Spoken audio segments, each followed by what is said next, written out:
अस्सलाम वालेकुम दोस्तों, तुसीं वेखदे पे हो पावर पंजाब टीवी ते मैं तुहाडा मेज़बान मोहम्मद बलाल। दोस्तों सब तो पहले अपने चैनल को करना है सबसक्राइब और नाल ही लगे बैल ते बटन दबाओ ताकि साडी हर नवीं वीडियो मेरे वीरां तक बासन तक पहुंचे। दोस्तों वास्ते मैं दी वीडियो लैके हाजिर होया। ताज़ा सूई है, पिछे कट्टी है, दूसरा वारा सूई है, निक्का निक्का सिंग देखो, शक वालियां अखां, मत्थे छोटी फुली सफैद है और सुथरी माशाल्लाह मझ जी। ए पिछले खुर सफैद ने, हवाना माशाल्लाह बड़ा खूबसूरत है, पूरा रोग रोग का थान है जिन्हों मुठ पर कहते हैं। मुठ पर थान और पूरिया वंडा ते खड़ा है। नीली के बटन भी है ने और हवाना माशाल्लाह बड़ा प्यारा है, खूबसूरत है, ताज़ा सूई है, इस करके पुड़े सिटी खड़ी है। जेर भी दिखावांगे, जेर ने पाती है, कट्टी दी है, दूसरा वारा सूई ना। हाँ दूसरा वारा ताज़ा सूई है। इन भाइया ने छड़ के टोरिया जी माड़ा जा घर दी अपनी कोई व्यापार नहीं देस रही है जी, घर दी है। देखो जी माशाल्लाह टुटन सिरन दे विच कोई मसला मसैल नहीं है। हवाना माशाल्लाह बड़ा प्यारा है, प्योर नीली दी बरीक चंबड़ी दी, बिल्कुल बरीक है जी मझ। जिहड़ियां बरीक मझां होंदियां ने इवें लगदियां ने कि लिसियां ने खरे। ए देखो पिछे कट्टी माशाल्लाह बड़ी लाजवाब दी है, शाह काली टोटली, अखां भी और सिर्फ दुम दे विच सफेद वाल है ने चार।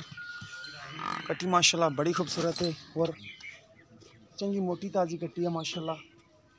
कच्चा नाड़वा खड़ा, हवाना माशाल्लाह बड़ा प्यारा माजदा।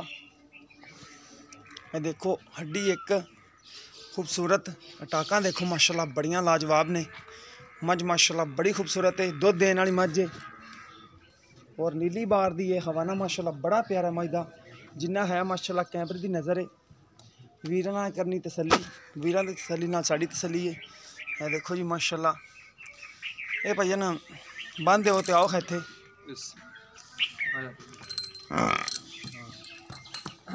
अस्सलाम वालेकुम जी, वालेकुम सलाम। की हाल चाल है? ठीक वीरे, ठीक ठाक हो? अल्लाह दा शुक्र। अच्छा भाईजान अपना इलाका आरफल दे विच तुसीं बैठे हो? आरफल नाल बाहर ठीक हो गया, आरफल दे नाल ही बैठे ने जी भाई। तहसील आरफल जिला पाकपतन आरफल दे नाल ही है ने, तकरीबन 2 किलोमीटर ते ने या 3 ने। हाँ ने ठीक हो गया जी भाईजान। ते पिछले सूबे कितना दुध देंदी रही पहलन? पिछले सूबे पहलन हो के कट्टी नु लिया के पिछले सूबे वेंदी कट्टी जी लिया के 12 किलो सिंध थलो चोंदे रहन दो थमा पिछली जोड़ी पिछले सूबे दा पिछली जोड़ी दा 12 किलो चोंदे रहन। ठीक हो गया, बच्चा सी पिछली बार भी कट्टी सी घर ठीक हो दी गया जी माशाल्लाह।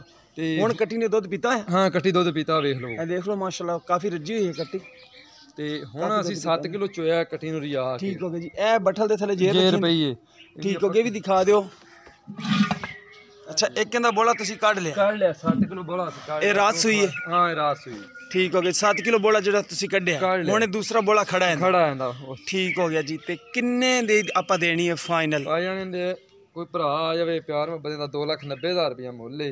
अच्छा 2,90,000 रुपया कीमत कर दे पे हो ते मोहब्बत प्यार उनदे विचों कर लांगे। कोई प्यार भाई चल के आवेगा उनदे नाल जरूर करांगे प्यार में बता। और अपनी महल विच किसी किस्म दा शक होवे थान च छट्टा फुआर थान घट वध बराबर होवेगी, अगले पिछली जोड़ी अगला पिछला कुछ होवे वो भी बराबर रहेगा।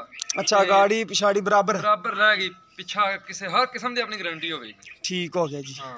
लो दोस्तों गाड़ी ते पिछाड़ी माई दी बराबर है, माई दुध देवन वाली है। कट्टी देखो माशाल्लाह बड़ी खूबसूरत है जी जी माशाल्लाह बड़ी लाजवाब है, किसी चंगे कट्टे दी है जी। ए दिसदी भी है माशाल्लाह नस्ली है। अगर किसी दोस्त पसंद आवे रबता नंबर 0303 7816 150 व्हाट्सअप तीमो नंबर है। उम्मीद है कि अज जी वीडियो दोस्तों आएगी पसंद। अगर वीडियो पसंद आवे वीडियो लाइक तो शेयर जरूर करना है और अपनी राय का भी इजहार करना है। इस दे नाल अपने मेज़बान होते इजाज़त मिलांगे इस तरह एक नवी वीडियो नाल। अल्लाह निगहबान।